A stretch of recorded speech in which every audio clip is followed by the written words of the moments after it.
In this video, I will be talking about Kim Foxx's State of the State's Attorney address speech that she gave about a few weeks ago. So this video is a little overdue. And the speech in its entirety is about an hour long. And first half of the speech, the first half is when she's giving her speech, and then the second half is when she's answering questions. So because I'm kind of busy these days, usually when I watch these types of speeches, I try to get through the entire thing, and I usually do. Unfortunately, this time I didn't. I watched a little over half. I just wanted to get through her speech because that's what this video will be about. I didn't really get into the questions that she answered. So I will leave a link in the description to the original video of her giving her address, so you can see it in its entirety if you want to. Um, so I will just get into what she was saying. Now, first I want to bring up, I was looking in the news a few days ago. They were talking about a senator who who was proposing a bill to have Kim Foxx recalled. And I also think that's overdue. It's a good idea. It was definitely overdue. But we're gonna have talk about her getting recalled. She's not the only incompetent, corrupt politician, and I'll get into why I'm calling her corrupt. She's not just incompetent; she's a lot more than that. But there are other corrupt, incompetent politicians in Chicago, a lot more than her, that should be also be recalled, and we should have a recall process, election process in this state, not just in Chicago. I believe if he or she is going to propose that bill, it should apply to not just her but other bad politicians like her in this city and in this state. Um, but I think that's good. I'm not sure if that's going to go through the House and the Senate, or at least the Senate might, maybe not the House. Um, I hope it does, but the way Chicago politics works, it probably won't, unfortunately. So I'll get into her speech. And I'm going to be addressing her points in the order that she talks about in her speech, just to make it easier for me. So the first thing that I want to talk about is in this speech and in her other speeches, she brings up her upbringing, the fact that she grew up in Cabrini Green, and that the crime rate when she was growing up was a lot worse than it is now in Chicago. And so, wait, well, let me back up a bit. First, like Lightfoot, she links the rising crime to COVID-19. And so that's where her background comes in. If I mean, as a black woman who grew up in um, one of the most violent areas of Chicago, she should know by now that crime has been a problem in the city and in ghettos in particular, um, like the South and West Side, because of a lot of different reasons. It happened a lot before COVID-19. It happens because of broken families. It happens there's a negative entertainment influence and just the cultural influence in general. Um, the gangs, of course, drug culture, um, lack of God, mental illness. There's a lot of different factors that play. And all of these have been around decades before COVID-19.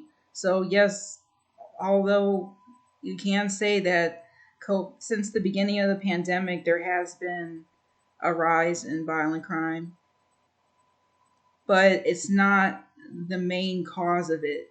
There's a root cause to crime in this city, in particular, and COVID-19 is definitely not. COVID-19 is a virus, and these are crimes of human nature. These are like, how can I say it? These are crimes of a deeper issue than an illness. So that's what I'm trying to say. And so she probably does know this, but she's trying to like use a scapegoat, just like other people are using COVID-19 as an excuse for a lot of society's problems now, because they're too lazy or they just want to ignore or deny the deep-seated issues in this country. So, and so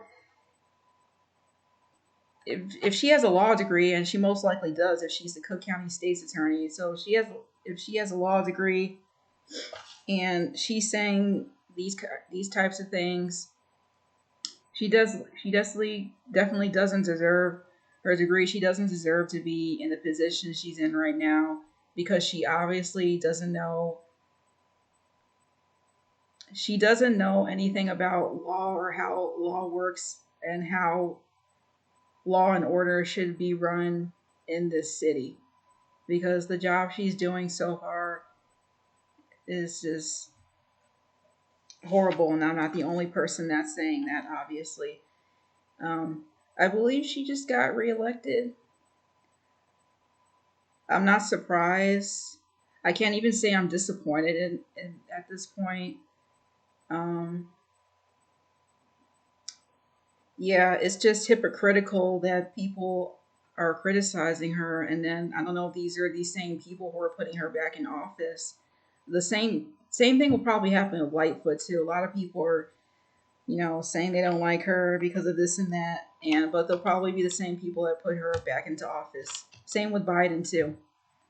Um, so it's just the way it is, unfortunately.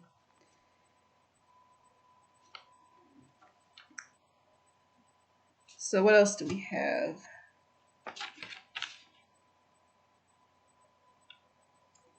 Now, she was talking about the reason why there have been some problems uh, with these prosecutions and with these violent offenders. Once again, she blamed the pandemic in saying that the courts were closed during this time, and there was no speedy trial, because like everything switched to online. The trials were on Zoom. I think Zoom, the it was done virtually, and so that kind of slowed everything down. And so she was saying that that was her reasoning, one of her reasonings as to why there's been um, problems in the courts. Oh, did I mention closed courts? So yeah, they closed the courts, and there was no speedy trials due to the pandemic. But that still doesn't mean that she and her office can just let violent criminals release violent criminals out on the streets on bond or on electronic monitoring, or on wherever, when they should be remain detained until their court date. And I've said this in a previous video too, and I think in the video where I talked about crime, I brought up the same kind of issues. And yeah, it doesn't like this. I mean, if you think about it, it doesn't matter. Even if the courts are closed and if the process is slowed down, What does that have to do with keeping a violent criminal detained? That doesn't affect that. You can still keep them in jail until their court date, however long that will be. And also, crime is becoming, and it already is actually, has become a public health issue, emergency, same as COVID-19, I believe. Since they're bringing up COVID-19, I believe crime has now become a public health issue in Chicago and all over the state, but especially in Chicago. And so it should be given the same amount of um, attention, and it should be taken just as seriously as COVID-19 because, as I said before, crime is one of the, if not the number one issue right now that the public and voters are concerned about. Maybe even more than COVID-19. I don't know if I'd have to look that up, but it probably is. Crime is more important than COVID-19 at this point for uh, residents. So, yeah, that's also leading to more crime. Is is her releasing these violent criminals back onto the street? Now, the next point she brought up is she claims to have, quote, proved 86% of the adult felony charges that were sent by police, end quote. So, and she goes on to say 75% of these 86% cases are approved cases. Let me start over. 75% of these cases approved of the 86% that I mentioned had a conviction rate. So she's, I don't know what she's, I don't know what she's trying to, I don't know if she's bragging about that. Like that's, what I'm trying to say is she keeps saying that she's doing this good job and that her works and the works of her office are being like misinterpreted by the media. And, but the question is, where are the results of all of her accomplishments? I don't see any results of her this high conviction, approved conviction rate that she's talking about. Because if it was, we wouldn't be seeing all of this crime, and we wouldn't be, all of these criminals wouldn't be released back onto the streets. So her next point, she says she only brings, quote, she only brings charges, quote, if the facts, evidence, and law supports it. Now, this is one of the main things I want to talk about.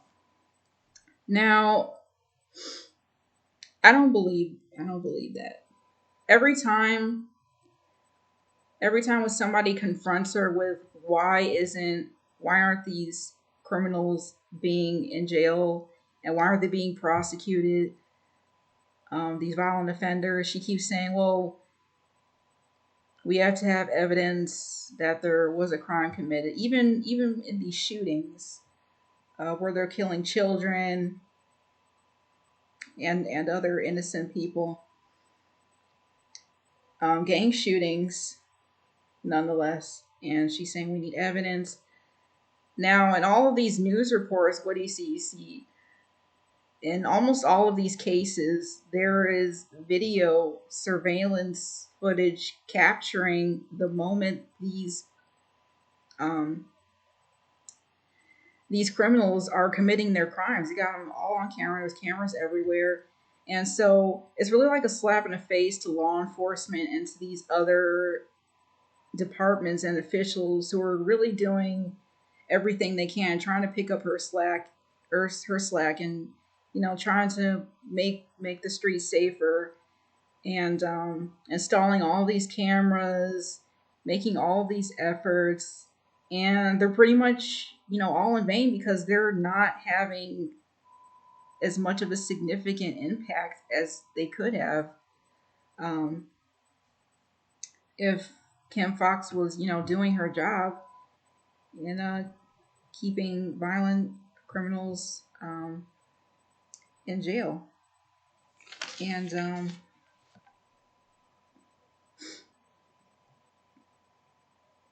so, yeah, there was plenty of evidence, not just surveillance footage. That's a big part of it because sometimes you'll see their face. You can, slow it down. You can rewind.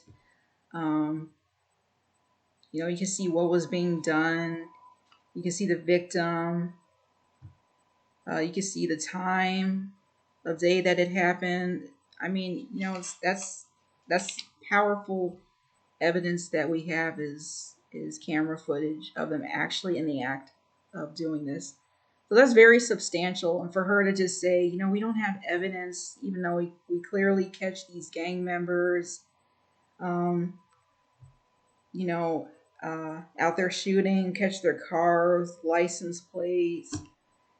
I mean, I don't know. That's not evidence. I don't know what is. I don't know what other evidence and other admissible evidence would be, um, permitted to have these convictions. But according to her, there isn't enough evidence to charge them when clearly there is, and not just surveillance footage, but I mean, they they um they must have other types, a lot of other types of evidence against these violent offenders. The police and others doing investigating these cases, like maybe bullet casings or bullet shells or whatever they're called. Um, other types of evidence. But the main evidence is the surveillance footage. So that's just not true. But that again, that's just another excuse along with the pandemic and these other lame excuses that she's making for her uh, lack of leadership in addressing these crimes. And so, what's her next point?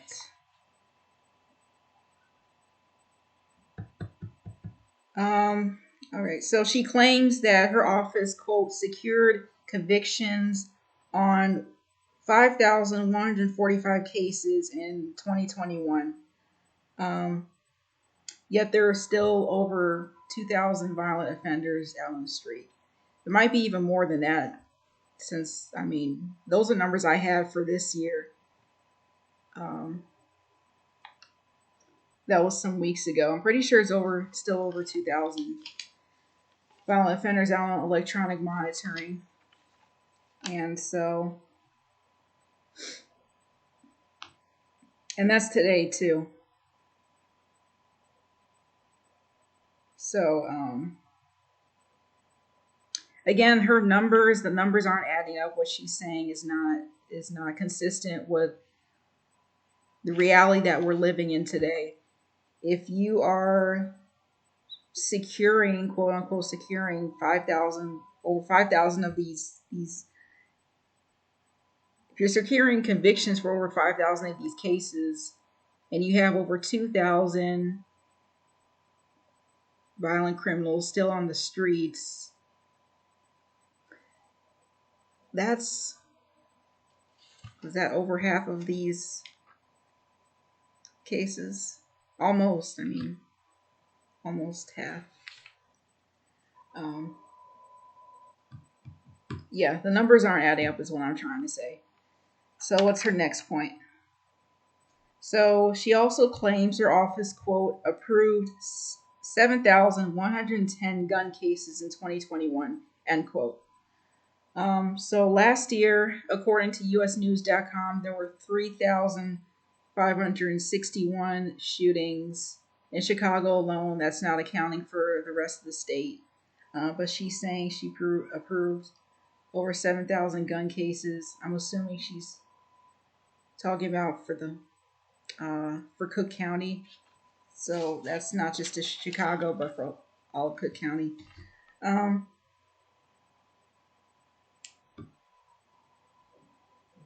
I mean, again, I still don't see the. That's kind of hard to believe that, I don't know, like these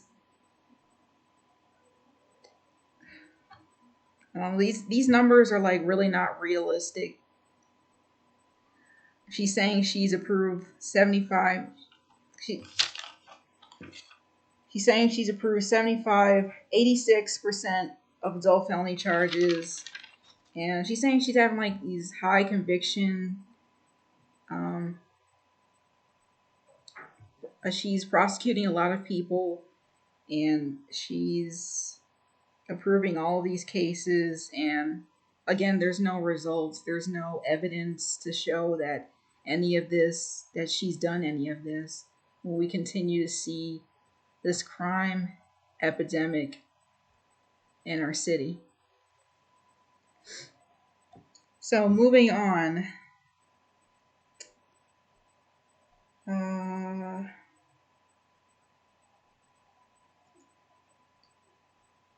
So yeah, we're still seeing a rise in smash and grabs, carjackings, shootings, homicides, etc. Which is in contrast to her saying pretty much, "Oh, we got crime under control. Me and my office, we're working hard day and night. We understand this is a problem for Chicagoans. It's so sad. Blah blah blah," making excuse after excuse.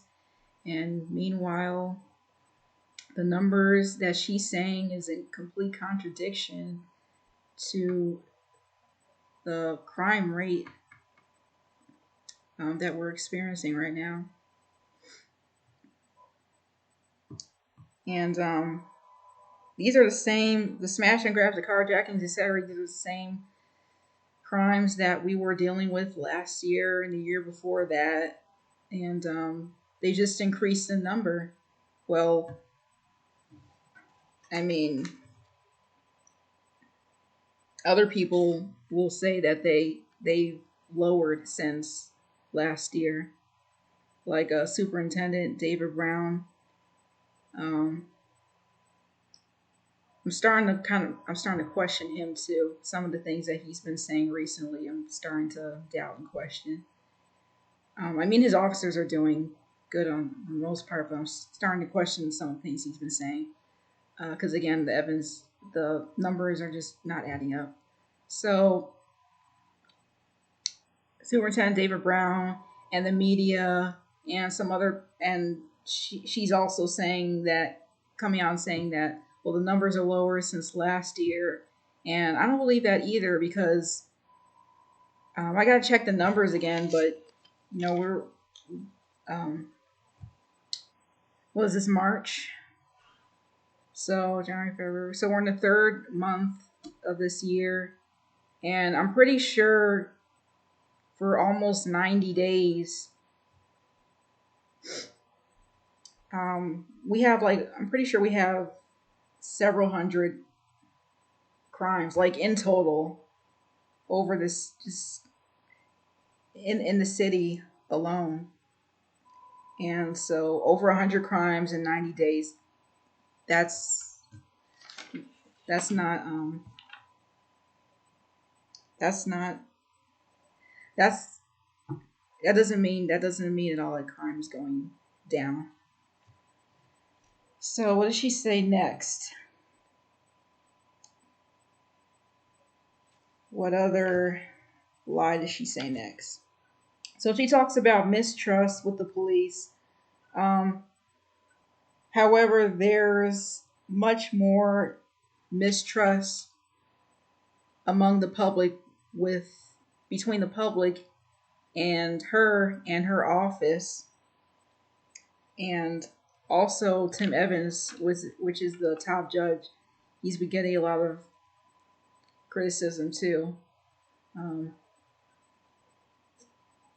And so there's more of that mistrust between the public and the way the courts are handling crime than between the public and the way law enforcement, the police, are handling crime. Because the police, like, nobody's complaining about the police. The police are, doing everything they can and then some. They're doing, like, it's like they're doing their job, and they're trying to do the job of the courts. when, they can't really do that. But I mean, it kind of feels like they're taking on, I mean, they are taking on a big burden right now. And so they wouldn't have to if the courts would stop making their jobs harder by releasing the criminals back, so they can uh, overworking, overburdening the police. But that's not the problem. The police aren't the problem. Um, they hardly are ever the problem. They're mainly the solution. They're doing so much to keep Chicago safe, and it's her. It's Kim Foxx and it's Tim Evans. So yeah, there's no mistrust there. The mistrust is with her. So I think this is my last point. So she claims to, quote, put victims first, end quote. But a lot of these victims would strongly disagree with her, because her laws and the way she's doing things, it's making victims a lot more afraid to come forward. I mean, even more than they usually are, because things are just getting worse. So she doesn't really care about the victims. She's just saying this for show. And if she did, then her works would attest to that. And right now they're doing the exact opposite. So she's not putting victims first. Uh, she's putting the criminals first, actually, by what she's doing. Definitely not putting the victims first. And so yeah, you hear the cops talking about, it's important for you to say something when you see something. Um, it's important for the victims to,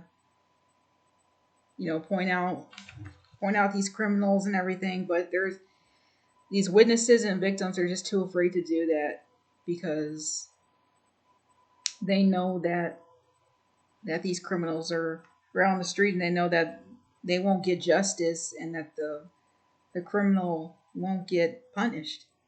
So that makes them even more hesitant and afraid to speak out in the first place.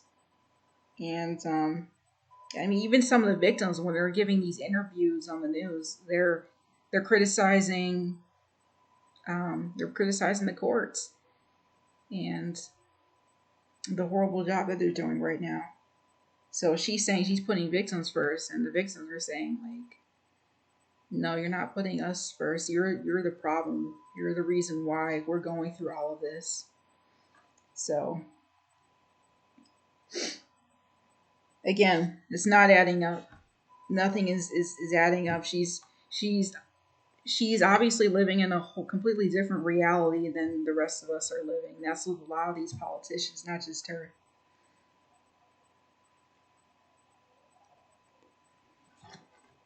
So yeah, if she would be putting the victims first, she would be doing a lot more to ensure their protection. But she's not. So I think that just about covers it. And yeah, I mean, I didn't have high expectations for this one. But I watched it because I knew there would be some material in there that I would want to talk about. I knew she was going to say a lot of things that didn't make any sense, that doesn't match with what we're currently experiencing. And just wanted to talk about in this video, bring that up. And so there you have it. That's my response to Kim Foxx's State of the State's Attorney address. Thanks for watching.